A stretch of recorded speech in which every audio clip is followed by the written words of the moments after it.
How are you today? Hi, Charlie. I'm doing well, thanks. How was your trip? Yeah, no, it's very good, thank you. For sort of the listeners today, I am currently out in Palma in Mallorca. Obviously, this podcast was started to so I can continue to talk to small businesses on my nomadic lifestyle. Which brings me nicely, Rameez, how do we know each other? So I can't remember when we connected on LinkedIn, but I run a small consultancy where we work with organizations to help them become more transparent in how they manage pay for their employees. And we got in touch to look at some marketing and how we could get some marketing help and training because, when you're running a business, you're learning as you go along. And so it's good to speak to experts in different fields. No, that's true. And so we're just going into more about 3R strategy. What is it that? What's your one liner? What do you guys do? How do you help small business? Well, how do you help businesses? So I would say our vision is what we say it's a world where organizations take a fair and equitable approach to pay and communicate clearly and honestly to their employees. So it's just yeah, it's being more transparent with employees, treating them fairly and equitably when it comes to pay. And because this is a super hot topic, especially for a lot of organisations, with things like the gender pay gap that becoming more prominent, and then there's different approaches and angles. What would be sort of your top three tips for businesses? Where do you start? So I would I think you're a fan of Simon Sinek I as well. am big fan. And I would always say, when it comes to pay, like with everything else, we have to start with why. And the why of pay is your pay philosophy and your strategy. So we sometimes go into thinking about how do we design a bonus scheme or how do we manage pay, but do we know what our approach is? So where do we typically recruit from and where do people go when they're leaving? What is the purpose of pay? Why should pay progress? Should pay progress because of development of skills, because of performance, and so on? So that's the one place I would always say start is having a clear philosophy, a set of principles. And then second thing I would say is benchmarking is getting data. So our employees are more informed than ever. So in the past, we used to have employees come to us and say, I want a pay rise or ask for a demand a pay rise. But now they don't just come to us, they come to us and they do their homework. So they go online and they look at Google and other websites and look at their job titles, what other people are earning. So as leaders, we also need to have our own set of data that is robust and allows us to make informed decisions. And so I think that's the second thing. And the third thing is really understanding that the main reason why a lot of people leave our organization is pay or career progression. But those two things are linked. Career progression leads to pay progression. And so it's really understanding the different career paths that are available in your organization and showing this to employees and showing them how their pay is going to progress if they stay with us.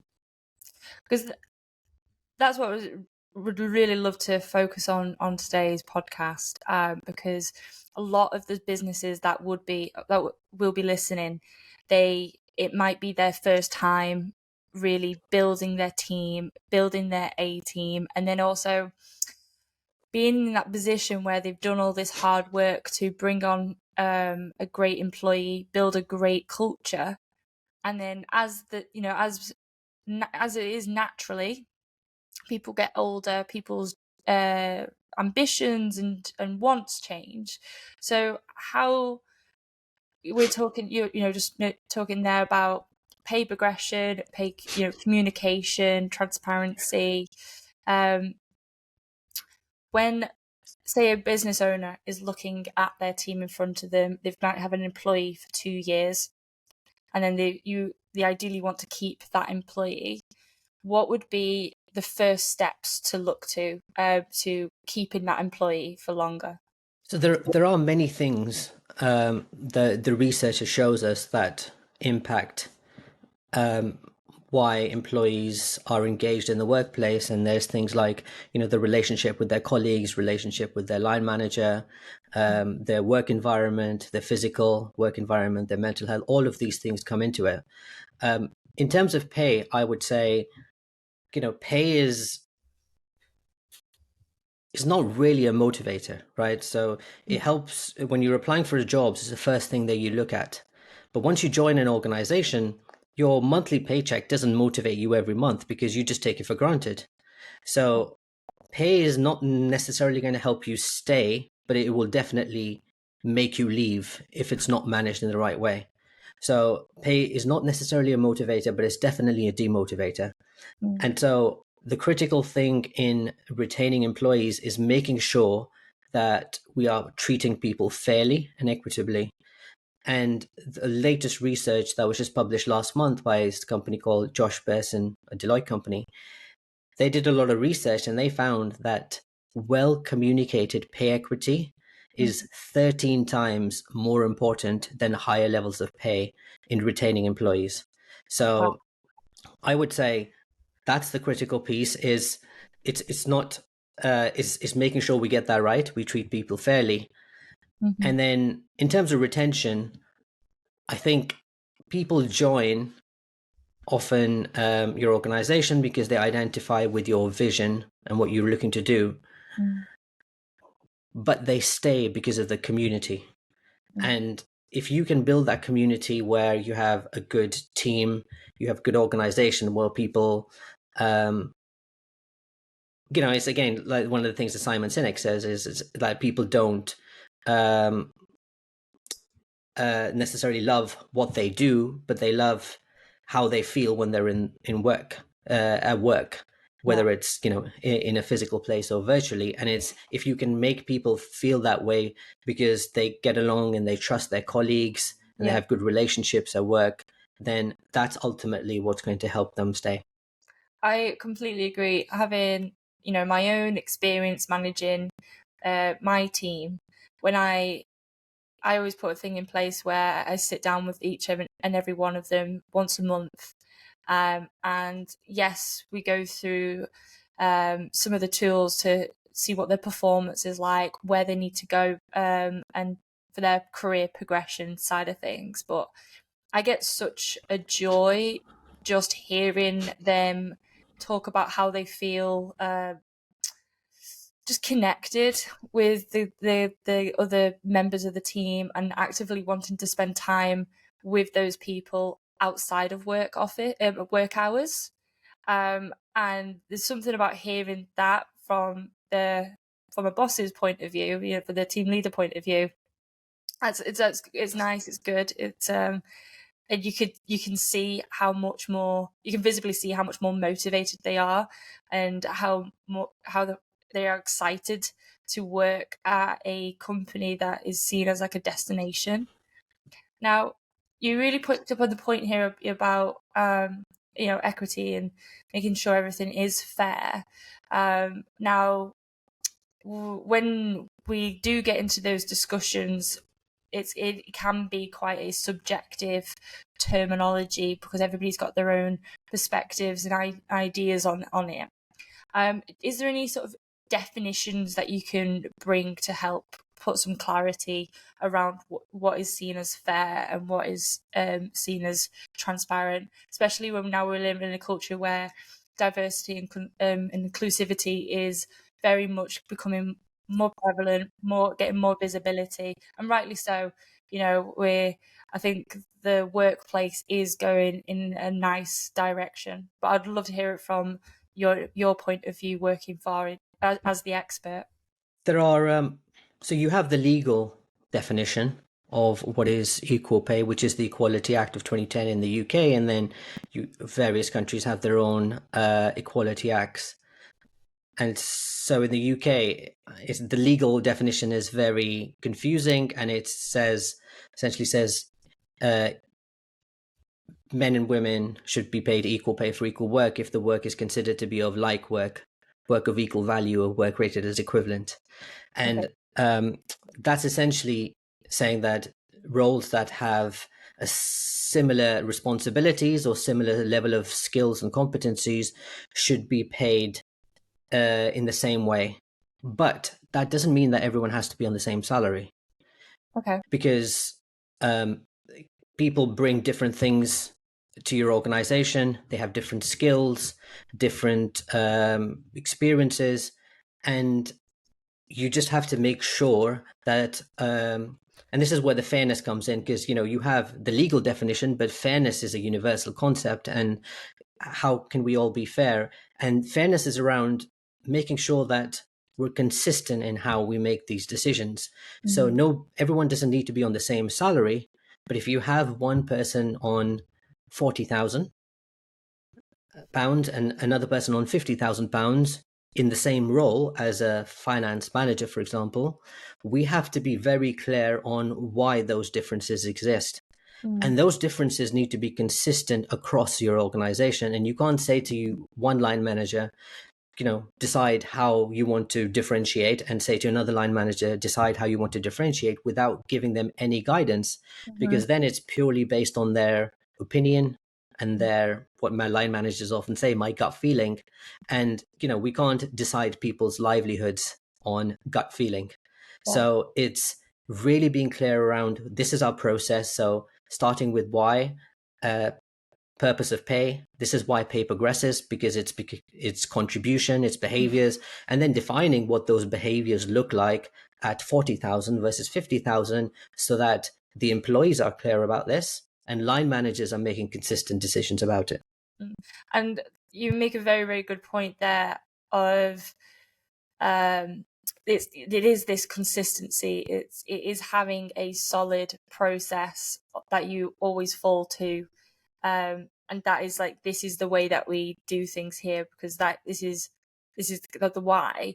But the gut feeling one, or when we obviously speak on a very regular basis, the one that always stuck out to me the most was companies will go onto Indeed.com, they'll go and look at the competitors, they'll look at job boards, they'll look at recruitment advertising to find out what salary people's job titles are. So I know that's one way companies are going and finding, going, oh yeah, if you're our X title, then you should be this salary.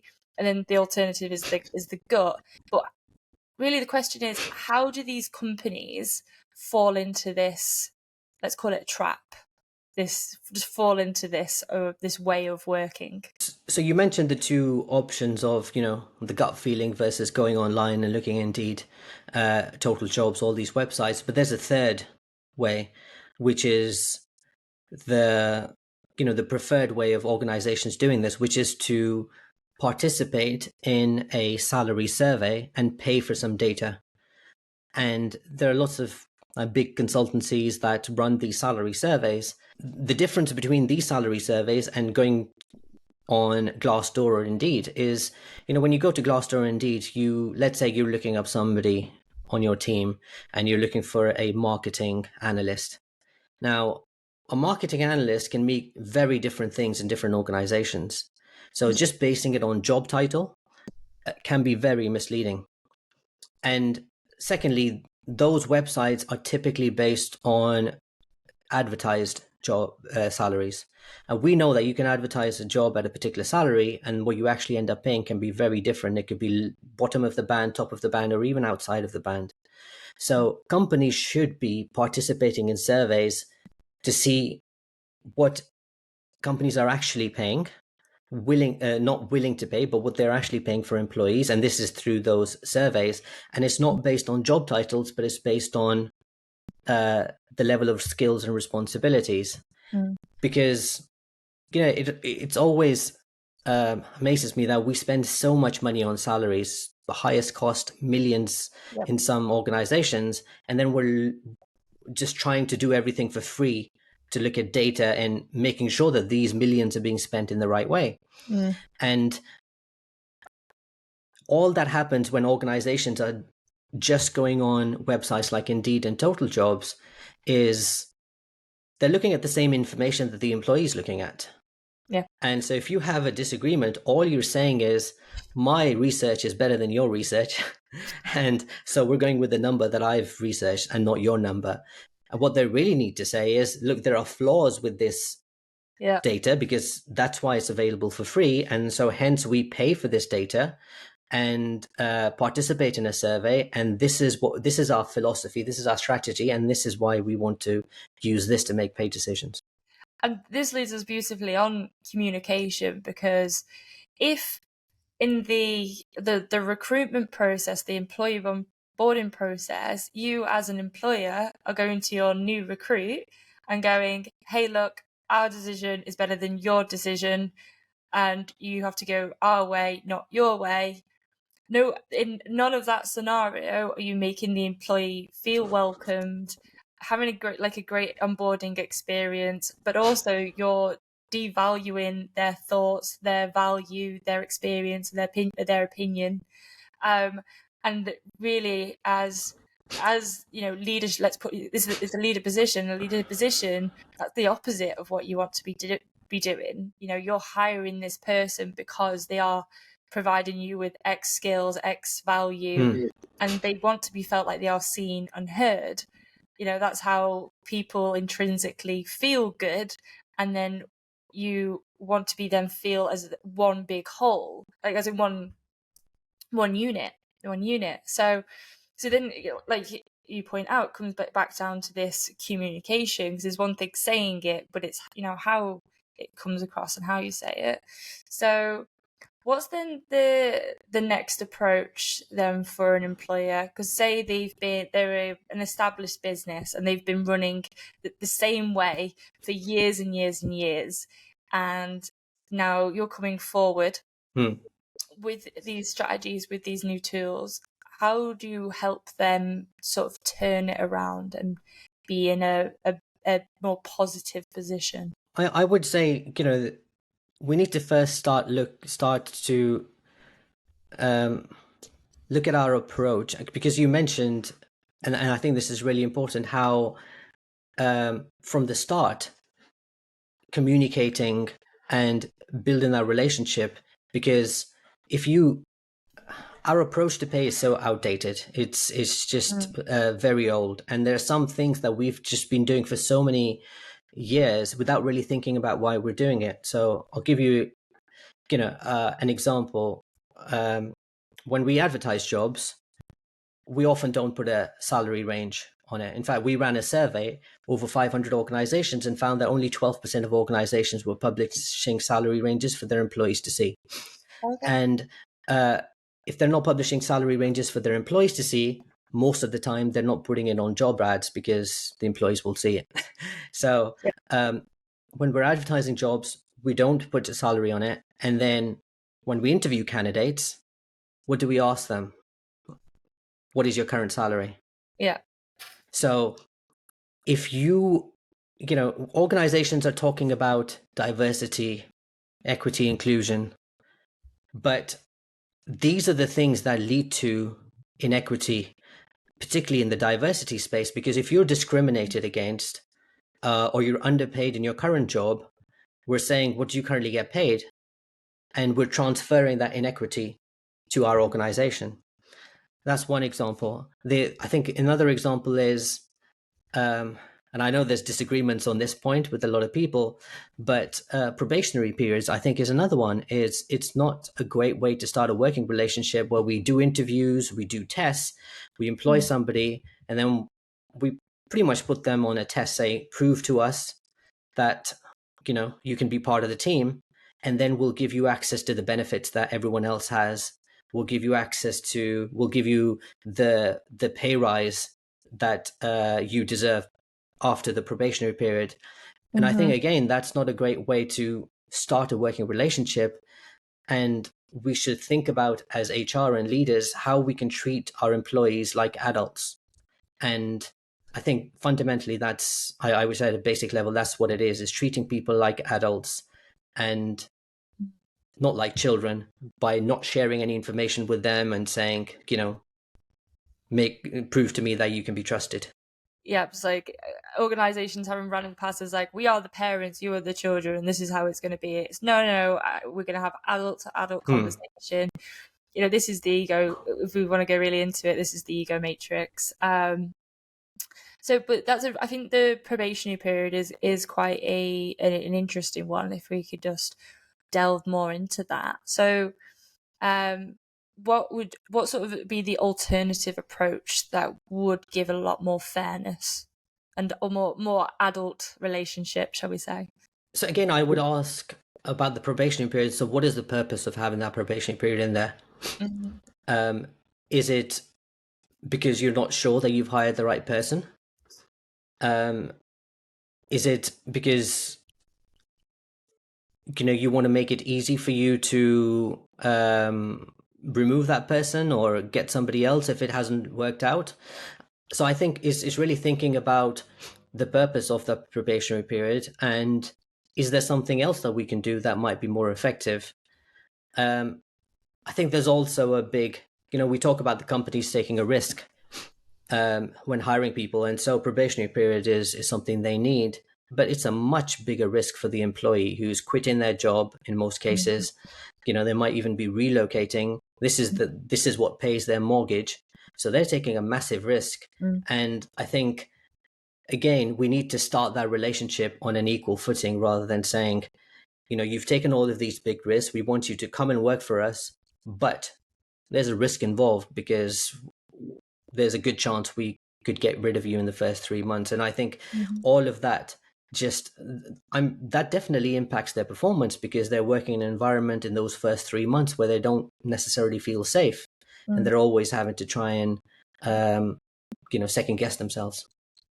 Because I know a lot of business owners will be listening and they'll be saying, well, when it does get into that position where you want to remove that employee for whatever reason, there's always a variety. There's always the opinion that HR always sides with the employee and not the employer. When it and then it reversely puts a lot of nervousness around the employer, who's, you'd like to think that they're bringing on people for good benign reasons to build a team and everything, and it is meant to be good. But when you get into these situations where we are into employee law, I just want to get to the point. So do you think that probationary period should be removed straight away, or just bring in a different approach that brings up fairness on both sides? I think there's definitely the element of fairness on both sides. First thing I would do is I would change the name. Even if you do want to keep it, don't call it a probationary period. I mean, it just makes you think about, prison, and like, it's, why do we call it a probationary period? It's, maybe it's a settling in period, or whatever you want to call it. So I think the name doesn't help. We don't have probationary period. We never have. And I think the only thing as an organization, it probably changes is the notice period, because the notice period is usually shorter in the probationary period, and then it goes up. But I in that period, I still don't see why we wouldn't want to give people access to all of the benefits, or not give them because as an example, organizations might say, we can offer a salary of 30,000. Once you pass your probationary period, we'll give you 33,000. Yeah, Now, which just makes no sense. if we were to advertise that job at 33,000 to start with, we would get a better or a higher number of candidates applying for that job anyway. So I think we need to think about those things individually to say, are these working, rather than just doing them because everyone else is doing it. No, I absolutely agree, and it really brings us nicely back around where we've been talking about the pay and the salary, but that's not. After a period of time, you just get used to that's your salary now. That's a part of your part of your life and your lifestyle.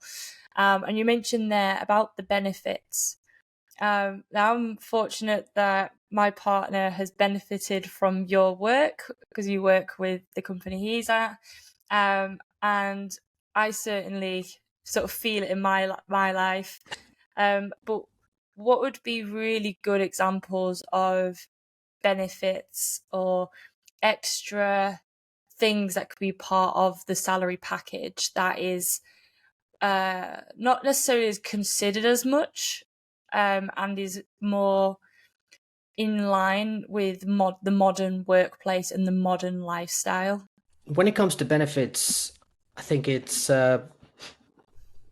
everyone needs pay to pay for all their bills and their mortgages. But when it comes to benefits, people want different things.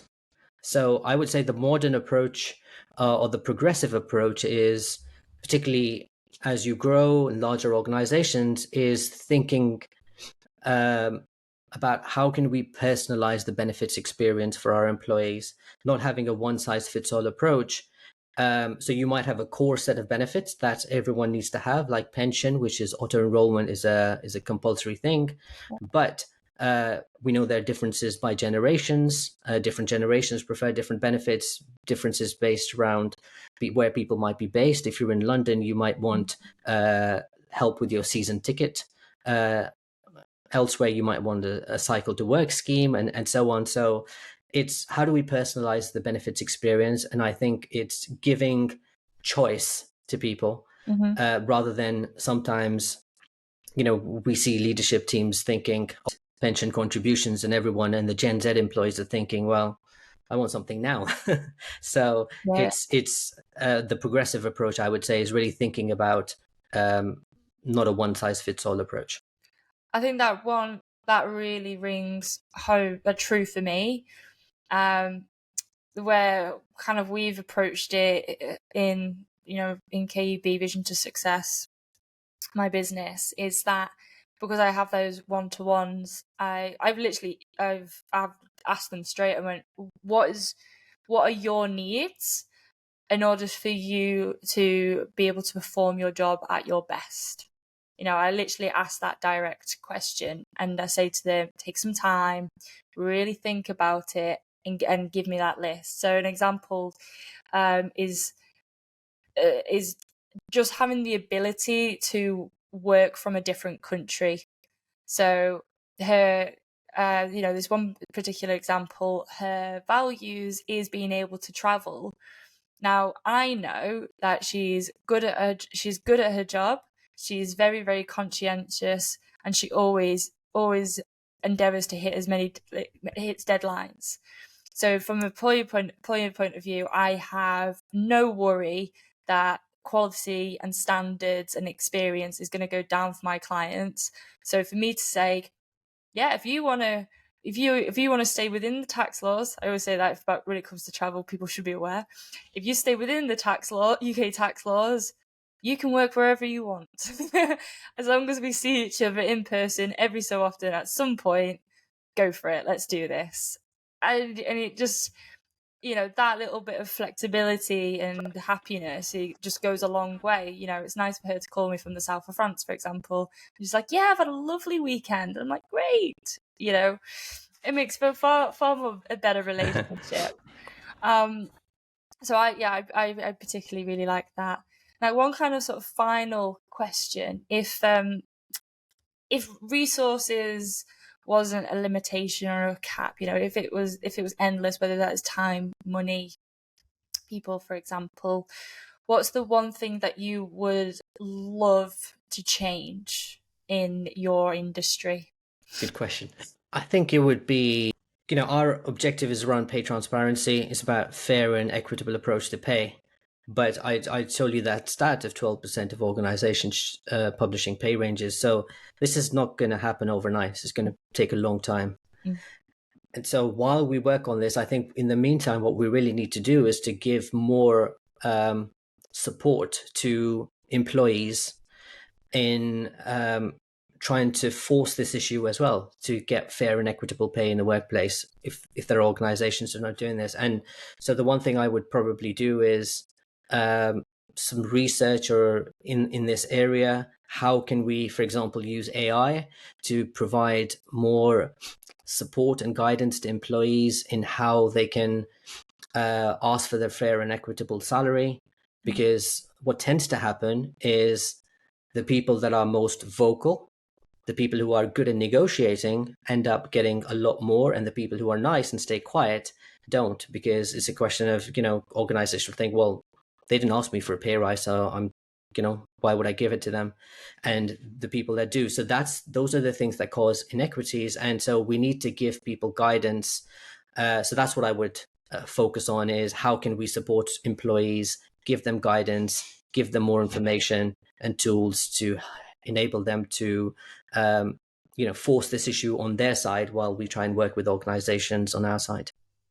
I think that's a brilliant answer, and a beautiful vision as well, because you're right. There's a number of employees out there that it's I don't want to sort of ring fences to British, but I do think there is a little bit of an element there where it's almost seen as rude, or it's seen as a negative thing to go to your employer to say, "Hey, I've shown that I've proven that I excel at my job. I've given this value to the business. I can see I would like to have X, Y, Z more in order to have my same lifestyle that I like to have and continue to grow," whatever the reason is. And just even, again, just giving the tools on the employer side to have that conversation, to have that communication, to say, this is a good conversation if my employee is bringing this to my attention, and reversely, it's making it okay and making it a positive thing, that an employee can ask for this. Because I think there's a little bit of a fear, a little bit on both sides, is, oh, if the employee is asking for a pay rise, they're going to leave, and I'm doing this because they can feel it. It's like it becomes quite contentious. It becomes like a difficult conversation, and it doesn't have to be if you've got the right tools. You know what the process is and how to approach it. It doesn't have to be scary, is the short answer. Now it's Yeah, I mean, I think I completely agree that it is a difficult conversation, but what happens with a lot of people is that they avoid that difficult conversation and they just end up resigning eventually. And so we can avoid, that person probably doesn't want to leave, but they're leaving for higher pay. So a better situation for both people is having the difficult conversation rather than avoiding it and doing things we don't want to do. You're absolutely right. That is the outcome if you don't start putting these practices into play today. Now, finally, what is one thing that somebody listening today can buy from you that's under £100 that would add a ton of value to their lives? I will. Well, it's better than £100 because it's free. So we've just launched what we call the 3R Academy, where we have a ton of content on pay transparency, workshops on how organizations can manage pay. And this is on our website, 3r-strategy.com, and people can go on there and join the academy for free. We're working on the premium content, but there's a lot of content available for free, and that's what I would suggest, which is a lot of stuff that's being picked up from the book that I wrote on pay transparency. So I would say not £100, completely free. Go and join the academy.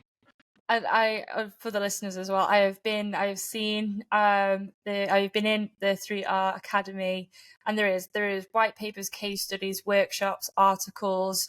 There is tools, scorecard. That's the first place I would highly recommend. If going to the 3rstrategy.com, going to the scorecard, and finding out where your business is. It's a really objective way of seeing what areas you're doing really well, what areas you need to be improving on.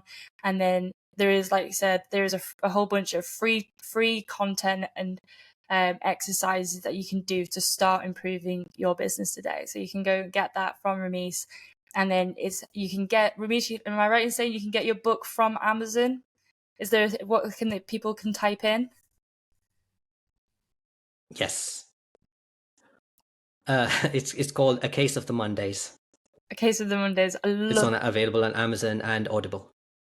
Perfect. So one of my top tips is when reading books, is to listen to the audible and read the book at the same time. So you're mixing all of the different senses when learning.